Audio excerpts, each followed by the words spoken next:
Hello दोस्तों, स्वागत है आपका हमारे यूट्यूब चैनल स्टडी डायलॉग्स में। ये हमारी 8 MCQs की सीरीज़ है जहाँ पर कि हम लोग आपके लिए चुनिंदा 8 MCQs लेकर आते हैं। और ये जो MCQs हैं, जो क्वेश्चंस हैं, ये करंट अफेयर से बनाकर लाते हैं। वो करंट अफेयर जो कि हमारे खबरों में, न्यूज़ में छाए हुए हैं, उनसे इम्पॉर्टेंट क्वेश्चंस हम लोग इस सीरीज़ में आपके साथ डिस्कस करते हैं। क्योंकि एग्ज़ाम में कभी भी आपसे करंट अफेयर या खबर नहीं पूछी जाती है, बल्कि उससे बनने वाले क्वेश्चंस को ही पूछा जाता है। ठीक है। और अगर आप इस सीरीज़ को फॉलो करते हैं तो यहाँ पर आपको खबरें तो पता ही पड़ेंगी, साथ में उससे बनने वाले क्वेश्चंस और खबरों का जो स्टैटिक पार्ट होता है वो भी आपका इसी वीडियो में कवर हो जाएगा। ठीक है। और ये हिंदी और इंग्लिश मीडियम दोनों ही बच्चों के लिए ये वीडियो है। और इम्पॉर्टेंट बात ये भी है कि अगर आप इस सीरीज़ को फॉलो करते हैं तो कभी ऐसा होता है कि हम न्यूज़पेपर नहीं पढ़ पाए हैं, कभी हम लोगों ने कोई न्यूज़ हमसे छूट गई है, तो हमारी इस सीरीज़ में जो भी न्यूज़ अगर आपकी छूटी होगी और उससे कोई भी इम्पॉर्टेंट क्वेश्चन बनता होगा तो आपको इस सीरीज़ में मिल जाएगा। ठीक है। तो वीडियो को एंड तक ज़रूर देखें, बीच में स्किप ना करें और बच्चों के साथ भी शेयर करें और चैनल को सब्सक्राइब ज़रूर करें। चलिए स्टार्ट करते हैं। तो पहला क्वेश्चन है कि recently in news thrombosis with thrombocytopenia syndrome is related. यहाँ पर ये पूछा है कि हाल ही खबरों में रहा थ्रोम्बोसाइटोपिनिया सिंड्रोम के साथ थ्रोम्बोसिस किससे संबंधित है? क्या वो टीबी वैक्सीन से संबंधित है, कोविड वैक्सीन से, मिशन इंद्रधनुष से, या फिर इनमें से कोई नहीं? तो इसका सही आंसर है कि ये जो है TTS का जो सिंड्रोम है वो आपका कोविड वैक्सीन से रिलेटेड है। आप सबको पता भी होगा, बहुत ज़्यादा न्यूज़ में था कि भारत में भी था, इंडिया में भी ये बात हुई थी कि जिन भी लोगों को वैक्सीन लगी है कोविड-19 की, तो ऐसी खबरें आ रही थी कि उनको ये शिकायत आ रही है, हार्ट अटैक की शिकायत आ रही है। ठीक है। वहाँ पे उनको हार्ट अटैक पड़ रहा है। तो इसी को लेकर ये न्यूज़ थी कि जो एस्ट्राजेनिका है, ठीक है, जो आपकी क्या है, एस्ट्राजेनिका है, उसने अब क्या बोला है कि विश्व भर में जहाँ पर भी उसने अपनी वैक्सीन दे रखी है पूरे विश्व भर में, वहाँ से उसने क्या बोला है कि मैं अपनी वैक्सीन को वापस लेता हूँ। ये आपकी न्यूज़ थी, खबर थी। अब इससे क्या हो सकता है कि ये बहुत ज़्यादा इम्पॉर्टेंट है क्योंकि कोरोना से रिलेटेड है क्वेश्चन, तो हमसे पूछा जा सकता है कि TTS क्या है, किस सिंड्रोम से ये रिलेटेड है? तो ये कोविड-19 से है। अब ये TTS होता क्या है?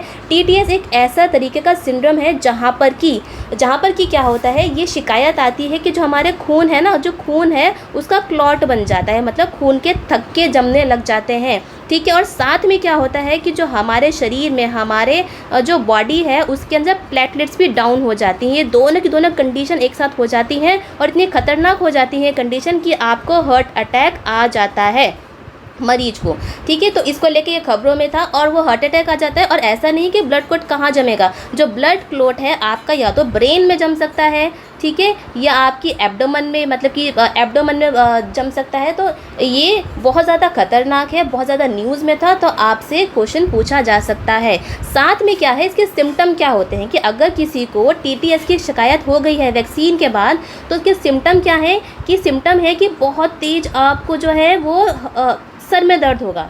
एक सिम्टम ये भी हो सकता है, सांस लेने में दिक्कत हो सकती है, कुछ दिख नहीं रहा, ब्लड विज़न हो सकता है। ठीक है।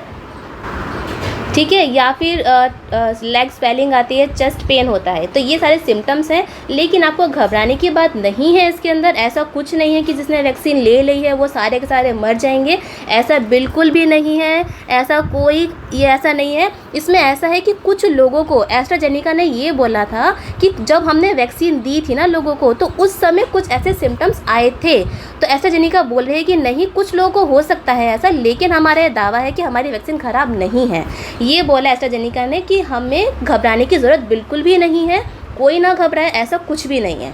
ठीक है। तो और जो एस्ट्राजेनिका जो अपना जो कोविड वैक्सीन जो वापस ले रही है ना, तो उसने ये बोला है कि कोरोना का जो वेरिएंट है वो बदल चुका है और हमारी जो वैक्सीन है वो अपडेटेड नहीं है, इसीलिए हम लोग वापस ले रहे हैं। ऐसा नहीं है कि हमारी वैक्सीन से लोग मर रहे हैं। ठीक है। तो घबराएं नहीं, अच्छा, स्वस्थ रहें, खुश रहें। चलो अब नेक्स्ट क्वेश्चन पे चलते हैं।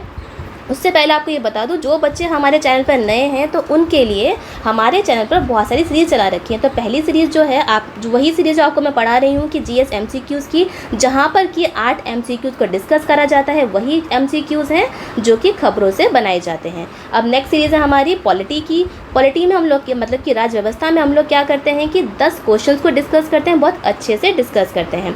और है हमारी एनसीईआरटी की जो सीरीज़ है, यहाँ पर हम लोग क्लास 6 को पूरा करवा चुके हैं। ठीक है, हम यहाँ पे आपको पहले डिटेल वाइज पूरे चैप्टर वाइज पढ़ाते हैं, उसके बाद उससे जो एमसीक्यूज़ बनते हैं उसकी सीरीज़ हमने अलग बना रखी है और प्लेलिस्ट भी आपको मिल जाती है। ठीक है, जाइए और देख सकते हैं आप। और क्लास 7 भी, जो क्लास 7 है वो भी आपकी पूरी हो चुकी है।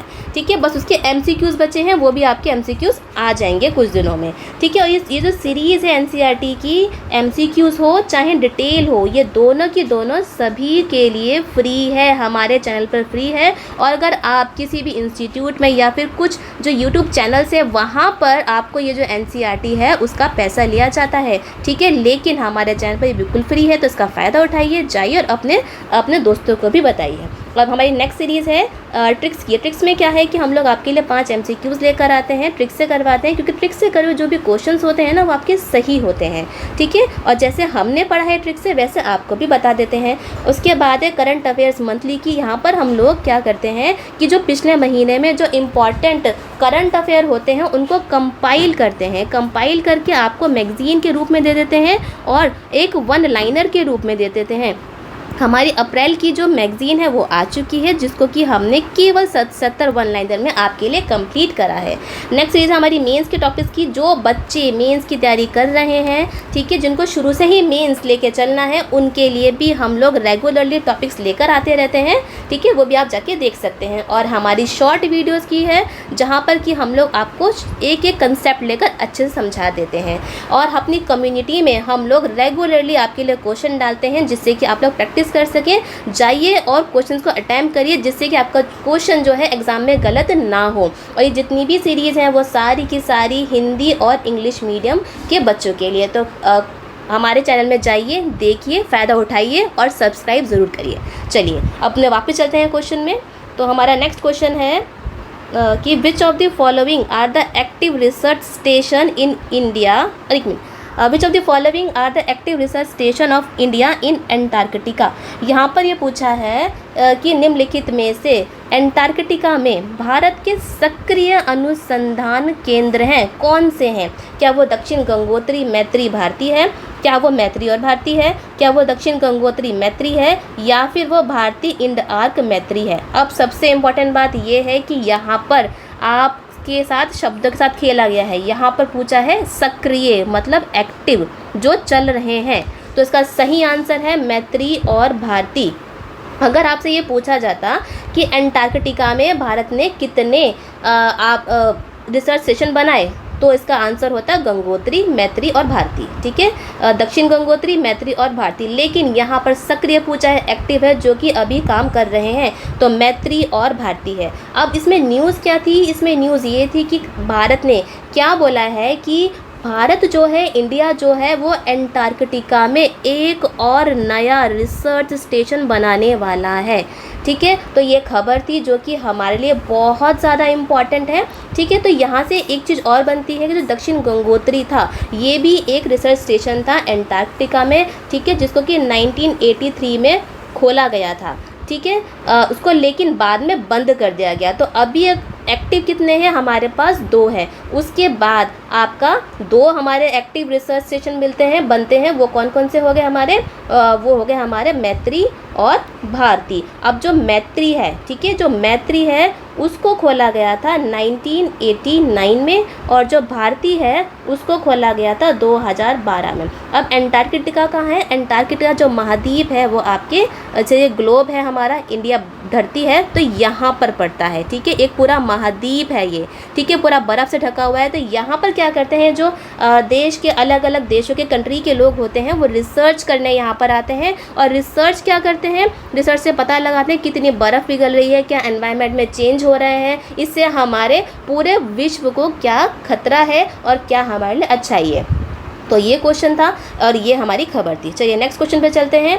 तो नेक्स्ट क्वेश्चन है विच of the following correct statement regarding the Venus planet. यहाँ पर लिखा है कि निम्नलिखित में से शुक्र ग्रह है, ठीक है, के संबंध में कौन से कथन सही हैं। ठीक है, आप जब भी क्वेश्चन अटैम्प्ट करें तो आप ये देख लीजिए क्या यहाँ पे करेक्ट पूछा है या फिर इनकरेक्ट पूछा है, क्योंकि बहुत सारे जो बच्चे होते हैं ना उनको आंसर आते हुए भी वो इस पे ध्यान नहीं देते हैं करेक्ट है फिर इनकरेक्ट है, उनके क्वेश्चन गलत हो जाते हैं। तो यहाँ से हमसे क्या पूछा है कि कौन सा कथन सही पूछा है, करेक्ट पूछा है।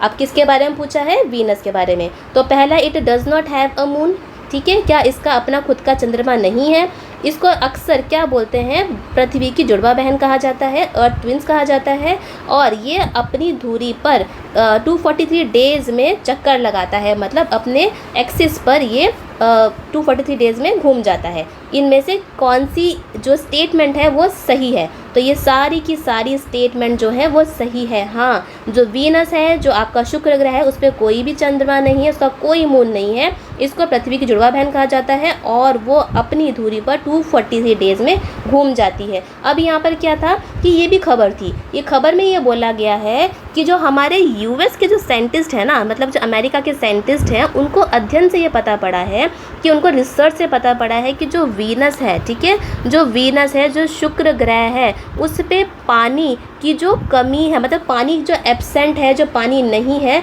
वो क्यों नहीं है, क्योंकि हाइड्रोजन केमिस्ट्री की वजह से नहीं है। ऐसा है, पहले लोग क्या सोचते थे कि वीनस जो बहुत ज़्यादा गर्म है उसकी वजह से पानी उड़ गया, तो वीनस पे पानी नहीं है। लेकिन अब क्या अध्ययन से पता पड़ा है कि यहाँ पर जो पानी है वो हाइड्रोजन रसायन में काम कर रहा है, हाइड्रोजन का भी कुछ काम है, इसीलिए वीनस पे पानी नहीं है। तो ये तो गया हमारी खबर। अब हम पढ़ लेते हैं कि वीनस के बारे में कुछ पढ़ लेते हैं कि हमारे एग्ज़ाम में इसके बारे में पूछा जा सकता है। तो पहला क्या है, पहला पॉइंट है कि जो वीनस है, शुक्र ग्रह है, वो सेकंड प्लैनेट है, मतलब कि दूसरा ग्रह है अगर हम लोग सूर्य के बाद देखें, क्योंकि सूर्य के बाद पहला कौन सा आता है, मरकरी आता है, फिर आपका वीनस है, फिर आपका अर्थ है। तो जो वीनस है वो सेकंड प्लैनेट है, और यही वीनस जो है वो हॉटेस्ट है, ठीक है, हॉटेस्ट प्लैनेट है, ठीक है। तो ये क्या है, हॉटेस्ट प्लैनेट, मतलब कि सबसे गर्म प्लैनेट है। अब क्या बोलोगे आप कि मैम ये तो मरकरी तो सूरज के पास है। हाँ, मरकरी सूरज के पास होने के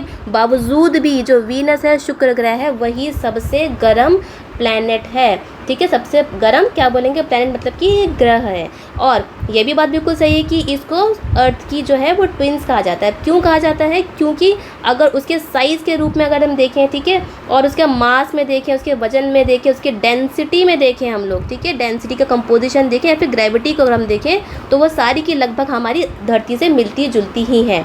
और जो आपका क्या नाम है इसका, वीनस है, वो जो है उसके अगर एटमॉस्फेयर में देखें तो 96% तो कार्बन डाइऑक्साइड ही है, ठीक है, और 3.5% उसमें नाइट्रोजन है उसके एनवायरनमेंट में, ठीक है। और क्या वीनस जो है वो जो है उसके पास अपना मून नहीं है, बिल्कुल सही बात है। और किसके पास नहीं है, एक हमारा प्लैनेट है मरकरी, उसके पास भी उसका मून नहीं है, और वो 243 डेज़ में क्या करता है, अपनी ही धुरी पे घूम जाता है। अब क्या है, वीनस ही है, शुक्र ग्रह ही है जो बहुत ज़्यादा विजिबल हो जाता है, हाईली विजिबल है। अगर हम अपनी धरती से आँखों से देखें, खुली आँखों से देखें, वो विजिबल होता है। उसी के अंदर आपको रिफ्लेक्टिव क्लाउड्स मिल जाते हैं, इसीलिए जो ब्राइटेस्ट स्टार जो होता है, एकदम चमकीला जो तारा आपको रात के समय आपको चमकीला तारा दिखता है, इवनिंग के समय दिखता है, वो आपका वीनस ही होता है,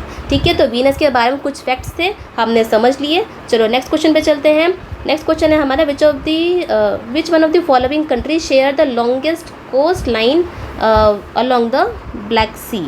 यहाँ पूछा है कि विच ऑफ द निम्नलिखित में से कौन सा देश काला सागर से सबसे लंबी तट रेखा साझा करता है, ठीक है, क्या वो यूक्रेन है, रशिया है, रोमानिया है या फिर तुर्की है। तो इसका सही आंसर है रशिया, ठीक है। अब इसमें न्यूज़ में क्या था, ये न्यूज़ जो है रशिया यूक्रेन के वार के बारे में है। यहाँ पर ये दोनों ही एक दूसरे के ऊपर बम्बार्डमेंट करते रहते हैं, तो इसी की वजह से यहाँ पर जो हमारा काला सागर है, जो ब्लैक सी है, वो खबरों में है, ठीक है, क्योंकि यूक्रेन और रशिया के पास ही हमारा काला सागर पड़ता है और इस काले सागर से बहुत सारे क्वेश्चन पूछे जा चुके हैं। तो पहली बात क्या है, हमने ये समझ लिया कि सबसे लंबी जो तट रेखा है ब्लैक सी से वो किसकी लगती है, वो आपकी लगती है रशिया की, मतलब कि रूस की सबसे ज़्यादा लंबी लगती है। अब हम ये जान लेते हैं कि कौन कौन से देश हैं जो कि इस ब्लैक सागर से अपनी बाउंड्री को साझा करते हैं, क्योंकि आपसे ये क्वेश्चन भी पूछा जा सकता है। तो पहला कौन सा हुआ, रशिया।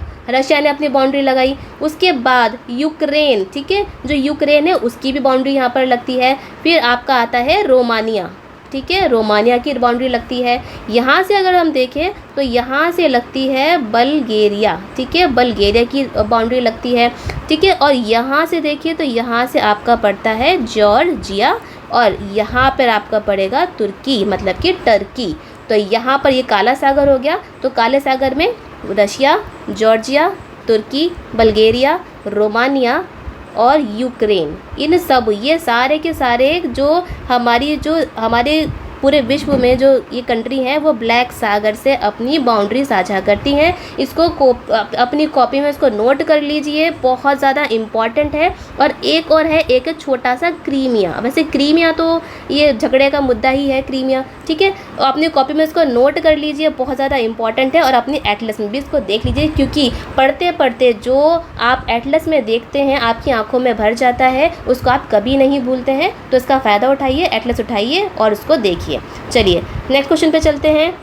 नेक्स्ट क्वेश्चन है coral reefs are found along. यहाँ पर पूछा है कि भारत में प्रवाल भित्तियाँ, ठीक है, यहाँ पूछा है भारत में। सबसे इम्पोर्टेंट बात क्या है कि भारत में पूछा है कौन कौन से तटों के किनारे पाई जाती हैं।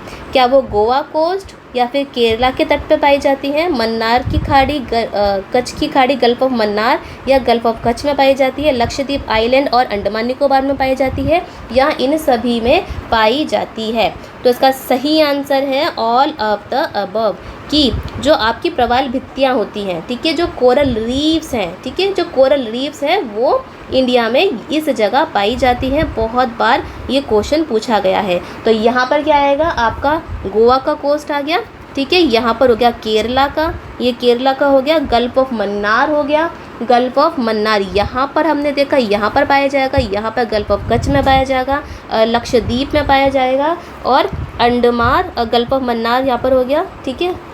एक मिनट, ये थोड़ा सा गलत हो गया, यहाँ पर क्या है, ये गलत है। तो गल्फ ऑफ मन्नार जो है वो यहाँ पर गल्फ ऑफ मन्नार हो गया, ठीक है। गोवा कोस्ट हो गया, केरला कोस्ट हो गया, गल्फ ऑफ मन्नार हो गया, कच्छ हो गया, गल्फ ऑफ कच्छ हो गया, ठीक है। और ये हो गया लक्षद्वीप हो गया, और ये अंडमान एंड निकोबार हो गया। और आपको पता भी होगा जो लक्षद्वीप है वो तो उसके जो आइलैंड्स है वो तो कोरल रीफ से ही बने हुए हैं, ठीक है। तो ये क्वेश्चन आपसे पूछ लिया जाता है। अब ये क्वेश्चन क्यों बना, क्वेश्चन इसलिए बना क्योंकि एक बहुत ही ज़्यादा भयानक खबर आई है, डराने वाली खबर आई है कि जो लक्षद्वीप है, कि ये वाला जो आइलैंड है लक्षद्वीप है, यहाँ पर जो कोरल रीफ्स हैं उनके अंदर ब्लीचिंग हो रही है, सीवियर भयानक तरीके की ब्लीचिंग हो रही है। ब्लीचिंग का मतलब क्या हो गया कि ये जो कोरल हैं वो मरते जा रहे हैं, ठीक है, वो मर रहे हैं। अब कोरल जो होते हैं वो हमारे लिए बहुत ज़्यादा इम्पॉर्टेंट होते हैं। क्यों?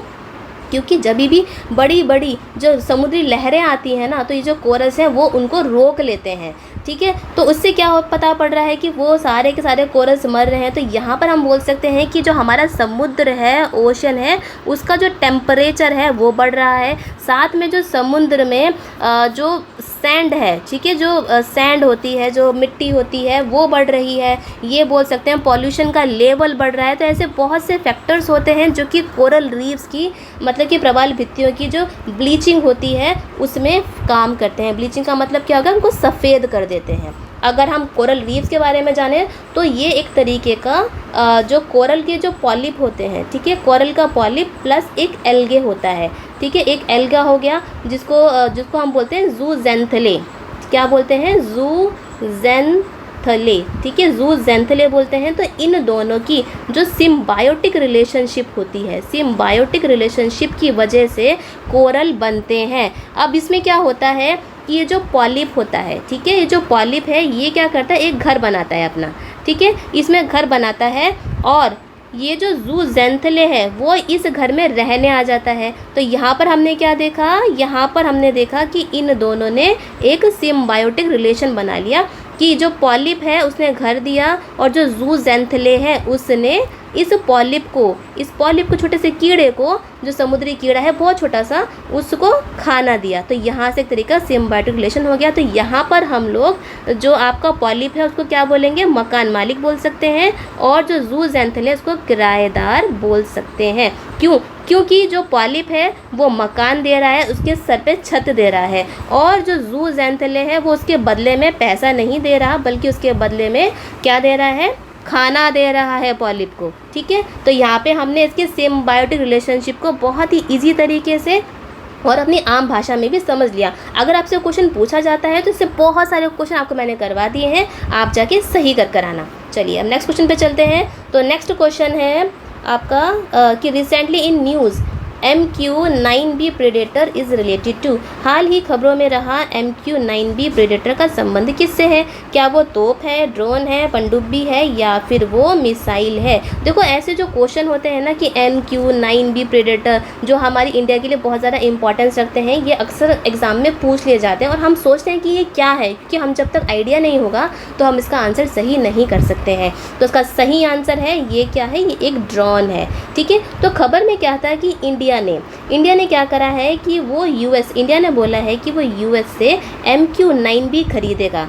ठीक है, MQ-9B खरीदेगा और साथ में उनको यूपी और तमिलनाडु में रख देगा, ये बोला है इंडिया ने। तो हमारे लिए बहुत ज़्यादा इम्पॉर्टेंट हो जाता है। तो ठीक है, आर्मी के लिए खरीदेगा और इंडियन एयरफोर्स के लिए ये खरीदेगा। अब ये जो MQ-9B है ना, ये पहले से US यूज़ भी कर रहा है। ये एक तरीके का ड्रोन है, और ड्रोन कैसा है, ये अनमैन्ड ड्रोन है। अनमैन्ड ड्रोन क्या है कि इसमें कोई भी मानव नहीं है। ठीक है, मानव रहित ड्रोन है ये। अब इसमें क्या है कि इसको बनाया किसने है, इस जो ड्रोन है उसको बनाया है आपकी GAASI। अगर इसकी फुल फॉर्म देखें तो ये है आपका जनरल एटॉमिक्स एरोनॉटिकल सिस्टम। ठीक है, ये सारा हो गया, इसकी फुल फॉर्म होगी। ये भी पूछा जा सकता है आपसे कि किसने बनाया है इसको। और इसकी सबसे इम्पोर्टेंट बात ये है कि ये लगभग अगर हम बोले तो 5670 किलो का वज़न उठा के उड़ सकता है। तो कितनी ज़्यादा इम्पॉर्टेंट है ना ये खबर है। और साथ में अगर इसकी क्षमता देखें कि ये 40 घंटे तक काम कर सकता है। ठीक है, तो 40 घंटे तक काम कर सकता है, और साथ में क्या करेगा, ये निगरानी भी करेगा। ठीक है, निगरानी मतलब कि सर्विलेंस करेगा, मैरीटाइम समुद्र की निगरानी करेगा, जिससे कि हमारे देश को सिक्योरिटी प्रोवाइड हो सके। साथ में एंटी सबमरीन वेयरफेयर, एंटी सरफेस वेयरफेयर है, तो बहुत ज़्यादा इम्पॉर्टेंट हो जाता है। ऐसे ही हमारे देश को बचाने के लिए, उसको सिक्योरिटी प्रदान करने के लिए हमारे लिए इस टाइप के जो प्रेडेटर्स हैं, ड्रोन्स हैं, वो यूज़फुल रहते हैं, जिससे कि हमारे देश की जो सिक्योरिटी है वो बनी रहे। चलिए अब नेक्स्ट क्वेश्चन पे चलते हैं। तो नेक्स्ट क्वेश्चन है कि what is the often nickname the rain forest of the sea. कि निम्नलिखित में से किसको समुद्र का वर्षावन कहा जाता है? ठीक है, क्या वो समुद्र के तट हैं, प्रवाल भित्तियाँ, कोरल्स हैं, मैनग्रोव्स हैं, या फिर अमेज़न के वन हैं? ठीक है, तो इसका यहाँ पर सबसे इम्पॉर्टेंट बात है कि रेन फॉरेस्ट ऑफ सी पूछा है, समुद्र का वर्षावन पूछा है। तो किसको बोलते हैं, वो हम बोलते हैं कोरल रीफ्स को। ठीक है, कोरल रीफ्स को हम क्या बोलते हैं, समुद्र का वर्षावन। अब आप बोलेंगे ये कैसे बोलते हैं, क्यों बोलते हैं? क्योंकि इन्हीं कोरल रीफ्स में अगर हम बात करें तो 25% जो मैरीन बायोडाइवर्सिटी है ना, मैरीन बायोडाइवर्सिटी मतलब कि समुद्र में रहने वाले जो जीव जंतु हैं 25% इन्हीं कोरल रीफ्स में पाए जाते हैं। ठीक है, तो यह सबसे ज़्यादा इंपॉर्टेंट हमारे लिए होगा कि जहाँ पर जिस एरिया में कोरल रीफ्स होते हैं वहाँ पर बहुत सारे जो जीव जंतु हैं, समुद्र के जीव जंतु फलते हैं, फूलते हैं। ठीक है, बहुत सी मछलियाँ जो होती हैं वो यहीं पर रहती हैं, खाना उनको मिल जाता है, तो इसीलिए इनको क्या बोला है कि समुद्र के वर्षावन बोला है। ठीक है, तो ये वाली हमारी बात होगी। साथ में अगर हम बात करें तो जो ग्रेट बैरियर रीफ है ना, ग्रेट बैरियर रीफ, अब देखो ये कहाँ मिलता है, ये आपको मिल जाएगा ऑस्ट्रेलिया में। ठीक है, ऑस्ट्रेलिया में मिलता है, ये सबसे बड़ा, वहाँ पर बहुत सारे कोरल रीफ्स, प्रवाल भित्तियाँ बहुत सारी मिलती हैं। पूरे विश्व की सबसे ज़्यादा जो प्रवाल भित्तियाँ मिलेंगी वो आपको यहीं पर मिलेंगी। ठीक है, तो इसी के कारण यहाँ पर बहुत सारी बायोडाइवर्सिटी मिलती है। हमारे और ये जो हमारे समुद्र में जो प्रवाल भित्तियाँ होती हैं, कोरल्स होते हैं, को मैंने पहले ही बताया था कि जब समुद्र की लहरें आती हैं ना तो उनको रोक लेती हैं और पूरे तट को एक प्रोटेक्शन प्रोवाइड करती है। ठीक है, ये सारे के सारे बहुत ज़्यादा इम्पॉर्टेंट होते हैं। और मरीन बायोडाइवर्सिटी का हम बोलें तो इसका मतलब हो गया जैव विविधता। क्या हो गया? जैव विविधता, कि जहाँ पर बहुत अलग अलग टाइप के जैव विविधता मिला है, हमें बायोडाइवर्सिटी मिले, वो हमारी इंपॉर्टेंट होती है जीवन के लिए। तो इसलिए हम बोलते हैं कोरल्स को बोलते हैं। ऐसा नहीं है ये आप मत लगा कर आना कि अमेज़न के वन को नहीं बोलते हैं। ठीक है, क्योंकि यहाँ पर क्या पूछा है? समुद्र के वर्षावन पूछा है। अगर ये समुद्र के वर्षावन नहीं पूछा गया होता, rain forest of the earth पूछा गया होता, तो हम अमेज़न के वो लगाते हैं, लेकिन यहाँ पे समुद्र पूछा है तो ये कोरल्स हो गया। चलिए चलते हैं नेक्स्ट क्वेश्चन पे, नेक्स्ट और लास्ट क्वेश्चन पे चलते हैं। तो यहाँ पर क्या है, यहाँ पूछा है कि तो 46th Antarctic treaty consultative meeting, जिसको कि ATCM बोल रहे हैं, और 26वीं meeting of committee for the environment protection will be held in which of the following cities of the India. यहाँ पूछा है कि 46वीं एंटार्कटिक संधि परामर्श द्वि बैठक और पर्यावरण संरक्षण समिति की बैठक भारत में कहाँ आयोजित की जाएगी। अब ऐसे क्वेश्चन भी पूछ लिए जाते हैं कि ठीक है कहाँ पर आयोजित होगी। अब ये जो क्वेश्चन है ये उसी न्यूज़ से रिलेटेड है जहाँ पर कि ये बोला गया था कि जो भारत है वो एंटार्कटिका में अपना नया रिसर्च स्टेशन बनाने वाला है। तो वहीं पर ये न्यूज़ थी कि ये वाली मीटिंग भी होने वाली है। 2 मीटिंग है, एक होगी ये वाली मीटिंग ATCM मीटिंग और एक होगी कमिटी ऑन एनवायरनमेंट प्रोटेक्शन। तो ये कहाँ पर होने वाली है? सूरत में, कोच्चि में, दिल्ली में या फिर अहमदाबाद में। ठीक है, इसमें से कहाँ होने वाली है? तो ये आपकी होगी कोच्चि में। ठीक है, इम्पॉर्टेंट है, ये कोच्चि में होगी, बहुत ज़्यादा इम्पॉर्टेंट है। यहाँ पर क्या होता है कि ये एक तरीके की ट्रीटी है, यहाँ पर मीटिंग होती है, यहाँ पर ये वाली बातें होती है कि हम लोग जो एंटार्कटिका है, जो हमारा महाद्वीप एंटार्कटिका है, उसको ख़राब होने से कैसे बचाएं। ठीक है, उसका हम डेवलपमेंट, अगर सस्टेनेबल डेवलपमेंट किस टाइप से करें, क्योंकि हमारे लिए एंटार्कटिका हो, आर्कटिक हो, बहुत ज़्यादा इंपॉर्टेंस रखते हैं। क्योंकि अगर ये पिघलने लगे ना, अगर ये पिघलने लगे तो उससे क्या होगा, जो हमारा मीन सी लेवल है ना वो बढ़ जाएगा। उसके बढ़ने से क्या होगा, जो छोटे छोटे द्वीप होते हैं, आइलैंड होते हैं, वो डूबने लग जाएंगे। उसके बाद पूरा का पूरा ऐसा सिनारियो भी आ सकता है कि धरती पर रहने वाले बहुत सारे जो देश हैं वो भी डूबने की कगार पर आ सकते हैं। तो हमारे लिए इम्पोर्टेंट ये हो जाता है कि हम लोग सभी चीज़ों को सस्टेनेबल तरीके से आगे लेकर चलें। तो यहाँ पर रहने वाली बायोडाइवर्सिटी हो, चाहे जैव विविधता हो, उसको बचाना हमारा एक कर्तव्य बनता है। ठीक है, यहाँ पर रिसर्च करना कि क्या प्रॉब्लम हो रही है हमारे एनवायरनमेंट पे, हम कैसे किस तरीके से अपने एनवायरनमेंट को बचा सकते हैं। ठीक है, और साथ में जो टूरिज़्म है उसको भी हमें सस्टेनेबल तरीके से लेके चलना है, जिससे कि हमारा एंटार्कटिका जो है, महाद्वीप है, वो ख़राब ना हो। ठीक है, तो ये था हमारे 8 क्वेश्चन। अगर आपको इनमें से कोई भी प्रॉब्लम हो तो आप हमें कमेंट सेशन में बेझिझक पूछ सकते हैं। ठीक है, और वीडियो कैसी लगी ये भी बताइए, बच्चों के साथ शेयर करिए और वीडियो को लाइक ज़रूर करिए और चैनल को सब्सक्राइब भी करिए। तो मिलते हैं नेक्स्ट वीडियो में। Happy learning.